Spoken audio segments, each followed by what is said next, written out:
Alors, pour tout ce par quoi les pasteurs passent, je veux leur rendre hommage ce matin. Je veux rendre hommage aux pasteurs. Je veux saluer avec véhémence ces hommes et ces femmes dignes qui, pour le salut des âmes, ont accepté d'aller contre la volonté de leurs parents pour certains, contre le plan qu'ils s'étaient tracé pour la plupart. C'est l'un des rares métiers dans lequel, si tu es pauvre, soit Dieu ne te connaît pas, soit tu es maudit, soit ton Dieu ne bénit pas. À la limite, il n'existe pas. Cependant, quand tu es riche, soit tu es un escroc, soit tu es un voleur, soit tu es un trafiquant, soit tu es un dealer, soit tu es un gourou, ou encore tu es un manipulateur de masse. Quand l'église ne croit pas, c'est que tu n'es pas un. Quand l'église croit, tu es allé chercher des fétiches au Ghana, au Nigeria ou au Bénin. Oui, je vais saluer ces soldats du royaume qui, par amour du prochain et passion pour leur appel, donnent la priorité aux autres. Délivrance, réception, écoute. En délaissant petit à petit leur famille pour se faire abandonner par ces personnes pour qui ils délaissent leur famille une fois que ces derniers sont bénis. Je vais saluer ces hommes en toge et au col blanc qui tendent la main quand les autres chutent, les réconfortent et les exhortent quand ils commettent des péchés et des abominations. Mais eux n'ont pas droit à l'erreur. Ces personnes qui prêchent qu'il ne faut pas médire, qu'il faut aimer son prochain, pardonner, peu importe les erreurs des autres, mais à qui on ne pardonne jamais quand ils commettent une erreur aussi minime que soit-elle. Ces personnes qu'on salit, oui, qu'on injurie jour et nuit sur les réseaux sociaux, généralement sur base de rumeurs. Sois salué, cher pasteur. Toi qui es toujours là à l'hôpital, dans des maisons pour prier pour les âmes ou encore dans les veillées funèbres pour apporter aide et réconfort, tout en prêchant pour soutenir la famille endeuillée. Mais quand toi tu perds quelqu'un, soit Dieu est en train de te juger, ou soit Dieu t'a quitté, ou pire encore, tu as sacrifié cette personne pour la gloire de ton ministère. Sinon, si Dieu était encore avec toi, pourquoi ne t'a-t-il pas révélé la mort de ce dernier? Une telle méchanceté, une telle cruauté de la part des gens pour qui tu as donné ton cœur, ton âme, à la limite, sacrifier ta vie pour leur salut. Oui, toi, cher pasteur, qu'on appelle presque jamais pour savoir comment tu te portes, pourquoi le ferait-il puisque tu es censé être en contact permanent avec les anges? Ces derniers prendront de tes nouvelles. Et qui a dit que les pasteurs tombaient malades? C'est bien eux qui prient pour les malades. L'ange en charge de la guérison prendra soin de lui et de sa famille. Quoi de plus normal de ne jamais lui demander comment il va et de passer toutes les fois qu'on l'a au téléphone le temps à lui parler des cauchemars qu'on fait. Pourtant, il suffit de rendre visite au pasteur. Vous trouverez chez eux aussi des aspirines, des remontants, Efferalgan, CAC1000, Doliprane, des anti-inflammatoires. Parce que physiquement, mentalement et psychologiquement épuisé. Parce qu'en vrai, tout pasteur arrive à ce carrefour de son ministère en se posant toujours cette question. Pourquoi les gens sont ainsi méchants? Pourquoi? J'ai pourtant été là pour eux. Pourquoi à mon tour, ils me servent une telle cruauté? Ah oui. Ce même pasteur va se convaincre que c'est l'œuvre du diable. Prendre sa Bible, mettre sa tenue et venir à la chaire prêcher aux mêmes gens qui lui mettent les bâtons dans les roues. On fait de ça notre credo. Toujours se montrer disponible en souriant. Dans tout ça, le pasteur ira encore visiter un autre groupe. Ceux qui ont récemment quitté l'église parce qu'il n'y a pas d'amour dans l'église. Ou qu'on les a offusqués ou que le pasteur a omis de les rendre visite. Ces gens que le pasteur a hébergés pour certains pendant plusieurs années, payer la scolarité pour d'autres, organiser les mariages, financer les projets et les voyages, acheter des vêtements et chaussures, présenter à des gens d'un certain niveau, conduire dans des lieux là où ils n'espéraient jamais être, pour mettre les pieds, trouvent qu'il n'y a pas l'amour dans l'église. Et oui, le cœur de l'homme est vraiment torturé par-dessus tout. Qui peut vraiment le comprendre? Ces mêmes gens ont le droit d'aller à la plage, d'effectuer des voyages, aller au cinéma, s'offrir des dîners en famille, rire, faire du shopping et poster. Mais le pasteur, s'il le fait, c'est qu'il est devenu charnel. Ah, être pasteur. Quand on voit un jeune cadre de banque, il est super intelligent. Un jeune footballeur, il est certainement né sous une bonne étoile. Un jeune entrepreneur, ça fait rêver. Un jeune politicien, ça donne de l'espoir. Mais quand c'est un jeune pasteur, c'est parce qu'il a échoué sa vie. Comme il n'avait plus d'avenir, plus d'issue, il a trouvé une échappatoire, devenu pasteur. Oh, homme au cœur méchant et au courage, ne voyez-vous pas le travail abattu par ces vénérables hommes qui sacrifient leur santé pour votre épanouissement? Savez-vous le nombre de pasteurs qui souffrent d'hernie, de tension, de cancer, de maladies cardiovasculaires à cause des longues heures de prière, des proclamations, des prêches? Savez-vous l'énergie que ça prend de chasser les démons? Non, vous ne le savez pas. Sinon, vous apprécierez les efforts que fournissent les pasteurs. Oui, on nous a appris que le pasteur doit être magnanime, hospitalier, ouvert, serviable, humble. Seulement, combien sont ces pasteurs qui regrettent aujourd'hui d'avoir ouvert leur intimité à des gens qui ne valaient pas la peine? Combien de pasteurs essuient aujourd'hui mépris et impolitesse, justement parce qu'ils ont été beaucoup simples? Chers pasteurs, soyez bons, mais ne soyez pas des bonbons. Au milieu de cette génération perverse et méchante, soyez prudents. Car là où il n'y a pas de mystère, il n'y a pas de ministère. Malheureusement, dans notre métier, la reconnaissance est un mot rare.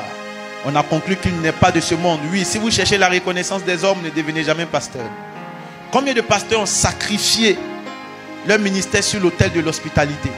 Pensant aider des nécessiteux, ils ont malheureusement ouvert leur intimité à leur propre bourreau. Et comme les attaques qui viennent de l'intérieur sont toujours dévastatrices, malheureusement, très peu de ministères survivent à de tels coups.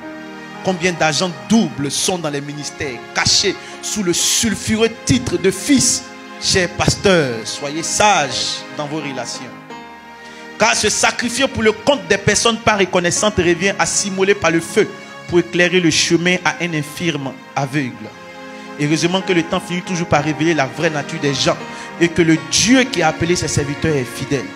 Pas que nous regrettons notre appel en tant que pasteur, non. Nous sommes fiers de servir notre Seigneur Jésus et de souffrir pour son nom. Nous regrettons juste de nous être sacrifiés à un moment pour des personnes qui n'en valaient pas la peine. Vous me direz pourquoi regretter si c'est Dieu qui rémunère? Le regret vient du fait que vu tout ce par quoi nous passons finalement, aucun de nos enfants pour la plupart ne veut devenir pasteur. Même quand ils ont l'appel, l'instinct du Père prend le dessus. On refuse parce qu'on ne veut pas que nos enfants biologiques souffrent dans le ministère comme on souffre. Connaissez-vous le nombre d'enfants de pasteurs qui en veulent à leur père parce que ce dernier les a délaissés pour les histoires d'église? Connaissez-vous le nombre de foyers de pasteurs qui volent en éclats pour cette histoire de ministère? Connaissez-vous le nombre de pasteurs qui n'ont pas d'amis à cause de la trahison et de la méchanceté autour d'eux? Les gens autour des pasteurs ne sont pas pour la plupart sincères. Certains sont là parce qu'ils peuvent gagner quelque chose, une présence pécuniaire, des responsables qui volent les offrandes, des fils qui volent les appareils à l'église, certains qui utilisent leur position dans le système pour voler, escroquer au nom du pasteur, d'autres comme proches du pasteur commettent des abominations et jamais le pasteur ne doit les reprendre. S'il le fait, les gens quittent l'église parce que dans leur entendement, le pasteur n'a pas agi avec sagesse. Combien sont ces sœurs qui veulent marier des pasteurs juste parce qu'elles cherchent un mari plus ou moins fidèle, sans comprendre les enjeux et les combats du ministère, et qui une fois mariés font voir de toutes les couleurs à ce dernier pour ensuite demander le divorce. Yako, à tous ces pasteurs qui passent par de tels moments. J'ai connu un pasteur dont l'épouse n'était pas membre de son assemblée. Il avait un ministère authentique, mais sa femme faisait culte ailleurs. Ça ne m'a pas surpris quand j'ai appris la mort de ce dernier. Tout le monde profite des pasteurs et ensuite les abandonne. Pour ceux qui posent la question de savoir le rôle que joue le pasteur dans la société, à pas escroquer, laissez-moi rire. Oui, laissez-moi rire parce que contrairement à ce que beaucoup pensent, 8 pasteurs sur 10 se cherchent. Combien de pasteurs s'en sortent? L'argent des offrandes, si seulement ces gens-là savaient que le pasteur souvent le redistribuait pour la plupart aux mêmes fidèles, ceux d'une manière ou d'une autre. Quant à savoir notre rôle dans la société, notez que nous jouons le rôle de psychologue, de transformateur, de formateur, de conseiller matrimonial, d'avant-gardiste, d'assistant social, d'exorciste, de lanceur d'alerte, de muraille spirituelle, pour ne citer que ça, bien que la liste soit longue. Certains vont plus loin scandale que si l'Afrique est en retard, c'est parce qu'il y a trop d'églises et de pasteurs. Peut-être, peut-être pas. À ces gens, je répondrai ceci. Arrêtez de vous agiter. Les scientifiques, les politiques, les ingénieurs, les architectes, les entrepreneurs, les docteurs, les médecins et autres ne sont pas les seuls bâtisseurs d'une cité. Non. Dieu n'utilise pas que les corps de métier pour élever une nation. Bien que tous travaillent pour accomplir son plan parfait et nos nations, vous devez comprendre que les pasteurs jouent un rôle prépondérant. Bien que des femmes et des hommes de science, de qualité, soient très importants et qu'on ait besoin des acteurs sociaux, éducatifs et économiques de qualité, il est cependant important de noter que tous ces acteurs sont chapeautés par la pastorale pour des lumières de plusieurs ordres. Alors s'il est vrai que nous avons besoin de systèmes de qualité pour élever nos nations, il est aussi vrai que nous avons besoin d'un système ecclésiastique de qualité. Car c'est le prophétique qui régule et établit la politique, jamais le contraire. Venu dire en fait à cette génération que les pasteurs ne sont pas des personnes qu'il faut banaliser. Ce sont des personnes qui se battent pour l'avenir de plusieurs. Ce sont des personnes qui se battent pour écrire l'histoire de cette humanité. Dans nos sociétés, beaucoup de personnes étaient des braqueurs, ont été transformées par le message des pasteurs. Beaucoup de femmes voulaient abandonner leur mari, mais sont venues au bureau, le pasteur les a confortés. Des foyers qui devaient voler en éclats, le pasteur a prêché. Ces foyers ont été solidifiés. Beaucoup d'enfants qui étaient rebelles à leurs parents, après un message, se sont repentis. La cellule familiale recréée. Beaucoup de familles qui étaient divisées ont été unies après que les pasteurs aient prêché les paroles. Quand nos nations sont en guerre, qui est-ce qu'on appelle? Les guides religieux. Parce que nous sommes le pont entre Dieu et les humains. Les pasteurs ne méritent pas une telle cruauté, une telle méchanceté. Pour ceux qui se cachent derrière les caméras pour insulter les pasteurs matin, midi et soir, soyez-en sûrs, le Dieu que nous servons est fidèle. C'est un Dieu qui ne laissera pas impuni tout le mal qui est fait aux pasteurs. 4 000 à 5 000 pasteurs démissionnent chaque année. Ils n'abandonnent pas parce qu'ils manquent de foi en Dieu. Ils n'abandonnent pas parce qu'ils ne croient pas à l'appel de Dieu placé sur leur vie. La plupart n'abandonnent même pas pour des raisons financières. Les pasteurs démissionnent parce qu'ils sont submergés par l'épuisement mental. Tant que vous ne serez pas pasteur, vous ne comprendrez jamais pleinement ce que c'est de porter les charges spirituelles pour les gens. Se lever au milieu de la nuit, prier pour sa famille de foi. Se réveiller au milieu de la nuit, sentir le poids de quelqu'un, intercéder pour la personne. Le pasteur qui est dépassé par l'inquiétude d'une personne absente. Pourquoi l'église ne croit pas? Comment prêcher? Quoi enseigner? Comment l'appliquer? Et ensuite se fait critiquer. Et c'est au pasteur qu'on dit il doit mieux faire. Les pasteurs se tiennent au milieu des commérages, au milieu des mariages brisés. Les pasteurs consolent ceux qui ont subi une perte. Les pasteurs naviguent dans les eaux des gens imparfaits avec le désir de voir chacun s'épanouir dans sa foi. Ils aspirent aux percées spirituelles. Votre pasteur désire le meilleur pour vous. Les pasteurs entendent ce qu'on dit d'eux, de leurs enfants, de leur famille. Malgré tout ça, ils sont toujours là, souriants. Non, ne soyez pas complices de ceux qui tuent les hommes de Dieu. Pourquoi croyez-vous que plusieurs pasteurs meurent d'AVC? C'est justement à cause de la méchanceté dont cette humanité fait montre. Faites attention, peuple de Dieu. Jamais Dieu ne laissera impunir toutes ces personnes qui ont menti sur des pasteurs, les ont jetés à la vindicte populaire. Ceux qui ont volé, escroqué des pasteurs, les laissant endettés, seuls face au poids du ministère. Jamais Dieu ne laissera cela impuni. Même s'ils sont déjà morts, ces pasteurs.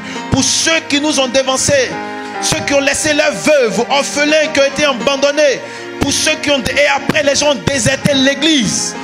Dès que le pasteur est mort, Dieu ne laissera pas cela impuni.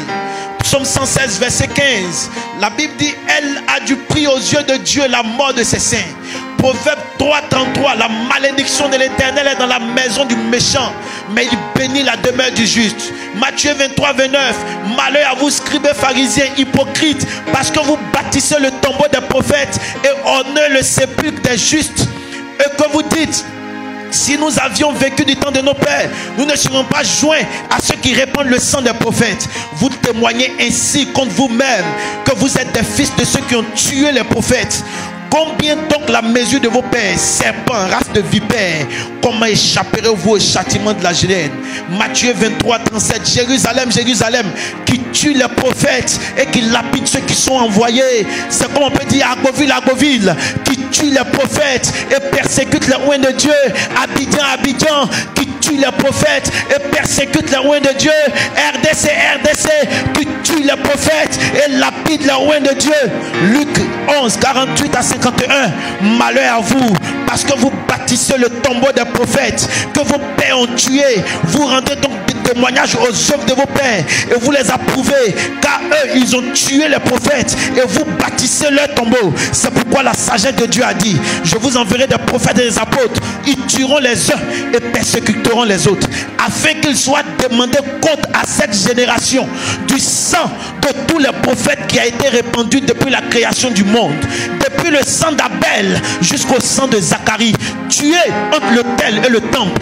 Oui, je vous le dis, il en sera demandé compte à cette génération. La Bible dit, tous ceux qui ont tué les prophètes, vous allez payer le sang. Vous qui avez monté des coups contre les serviteurs de Dieu, vendu de faux témoignages, brisé des ministères, menti sur des hommes de Dieu, on vous envoie, vous faites des coups, vous salissez les hommes de Dieu, vous racontez des choses, vous dites que vous ont dragué, vous mentez, que s'il vous a cherché dans le bureau, vous mentez qu'il a voulu vous violer, et puis on répand les rumeurs, le ministère est détruit, on vous a envoyé, vous allez payer, vos enfants vont payer, vos parents vont payer. La Bible déclare, il vous sera redemandé le sang des prophètes. Oui, vous qui avez fait pleurer des prophètes, vos enfants payeront. La malédiction de l'Éternel est dans la maison du méchant. Vous qui avez détruit des ministères, empoisonné des pasteurs, fils de la race de Caïn, vous allez payer. Vous payerez. Vous payerez. Vous sera redemandé le sang des prophètes. Et vous rendrez compte. Soyez des défenseurs des hommes de Dieu, mes enfants. Défendez vos prophètes. Ne les tuez pas. Ne bâtissez pas leur tombeau. Devenez des défenseurs. Ne permettez pas qu'on salisse le nom de votre ministère. Qu'on salisse le nom de vos pasteurs. C'est une guerre des principautés. Soutenez vos pasteurs. Soutenez vos pasteurs.